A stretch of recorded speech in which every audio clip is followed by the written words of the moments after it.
समर्थन मिल रहा है? देखिए जी, समर्थन तो बहुत ही बढ़िया समर्थन मिल रहा है। जिस गांव में जाते हैं हम तो 1 या 2 प्रोग्राम रखते हैं, एक आधी चाय पानी रखते हैं, लेकिन गांव के साथी हमें आज के दिन इतने मिल रहे हैं कि कोई भी ऐसा गांव नहीं है जहाँ 10-10 चाय पानी करे वगैरह हम निकले। कोई भी ऐसा गांव नहीं है जहाँ बुजुर्ग जहाँ युवा हमें हाथ पकड़ के घर ना लेके जा रहे हो, बोले कि भाई आओ हमसे मिलो, हमसे बात करें। बहुत ही बढ़िया रिस्पॉन्स मिल रहा है बड़ौदा की जनता का। तो मैं तो धन्यवाद करना चाहूँगा, तो मान सम्मान और प्यार उन्होंने मुझे दिया। किस तरह की समस्याएं आपको नज़र आ रही हैं हल्के में आप जा रहे हैं? देखिए जी, समस्या है, नज़र भी आ रही है। सबसे बड़ी समस्या तो डेवलपमेंट की।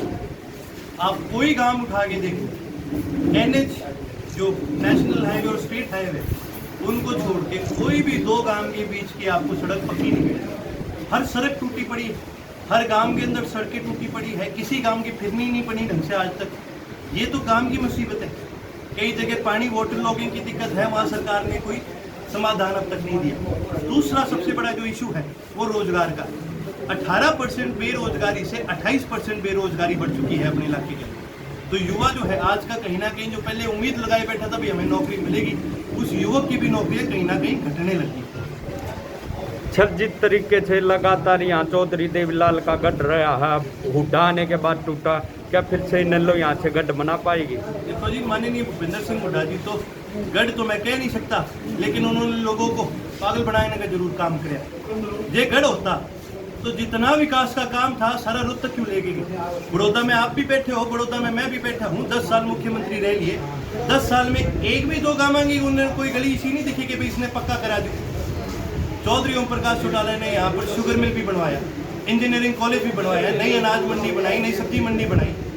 उनकी मेंटेनेंस पे ही खर्च कर दी थी सरकार कांग्रेस सरकार ने तो केवल और केवल क्षेत्रवाद की राजनीति के नाम पर, क्षेत्रवाद के नाम पर उन्होंने राजनीति का काम करने का काम करा है। विकास की राजनीति कांग्रेस ने कभी करी ही नहीं।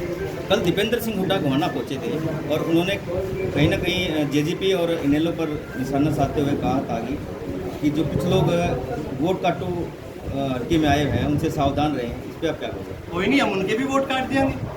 हम वोट काटने के लिए आए, बिल्कुल कांग्रेस के, BJP के, जजपा के, हम तो सारंगी वोट काटेंगे। इनेलो का वोट शेयर बढ़ाएंगे और इनके वोट पक्का काटेंगे। अभी आपने कहा कि हमारे पास एक ही विधायक है और आप दूसरा विधायक दे दीजिए, हम सरकार को घुटनों के नीचे रखेंगे। इस पर क्या कहेंगे आप? अभी आपने बोला ये तो जी मेरे से ज़्यादा आप पत्रकार साथी हैं, विधानसभा आप जाते रहते हैं, ये तो आपको पता है। अगर हरियाणा में कोई और ऐसा नेता हो जो खुल करके किसानों के हक की बात हर बार करे, जो खुल करके कहीं पर भी सरकार अगर गलत हो, कहीं पर ऑपोजिशन गलत हो, खुल करके उनको वापस लाइमलाइट लाने का अगर काम कर है, अगर कोई भी ऐसा नेता है जो इस कोरोना की दिक्कत के अंदर भी जिसने जाके अपने किसान साथियों का साथ दिया, तो केवल और केवल चौधरी अभय सिंह चौटाला है। ये डेमोक्रेसी है।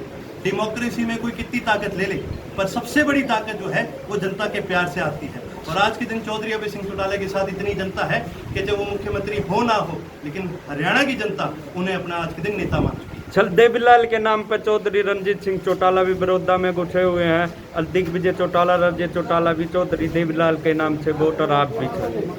मैंने एक चीज बताओ, आप बड़े चोई साहब के नाम पर राजनीति तो ये सारे करणीय, लेकिन जब इन्होंने सरकार के अंदर हिस्सा लिया, मैं आपको पुराना इतिहास बता के देता हूँ। जब बड़े चोई साहब पहली बार MLA बने थे और जब ये बात चली कि भाई उनको मंत्री बनाना है, 1977 से भी पहले की बात कर रहा हूँ, 60 के और उस दशक की बात कर रहा हूँ, तो उन्होंने कृषि मंत्रालय मांगा, क्योंकि उन्होंने बोला भाई मैं सबसे पहले अपने किसान भाई की मदद करूंगा, और कृषि मंत्रालय मांगा।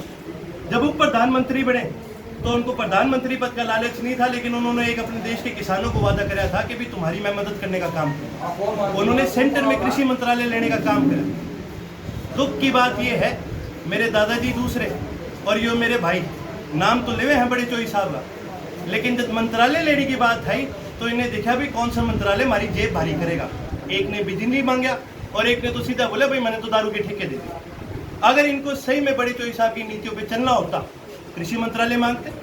जब अपने पूरे प्रदेश के किसान तंग हो रहे थे, जब बड़े चोई साहब किसान में पूरे देश में क्या पूरे देश के अंदर कहीं किसी किसान को तकलीफ होया करती थी तो उसके पास जाके उसकी मदद करने का काम करते थे। और जब यो कनक की बिक्री हो रही थी, जब उसी के उचाना में डिप्टी CM के उचाना के अंदर 50-50 किलो कनक एक्वायर करी जा रही थी, तब भी वो कह रहा था दारू के ठेके खोलो, दारू के ठेके खोलो। क्यों? तब उसने याद नहीं आया कि मेरे भाई यहाँ तंग हो रहे हैं।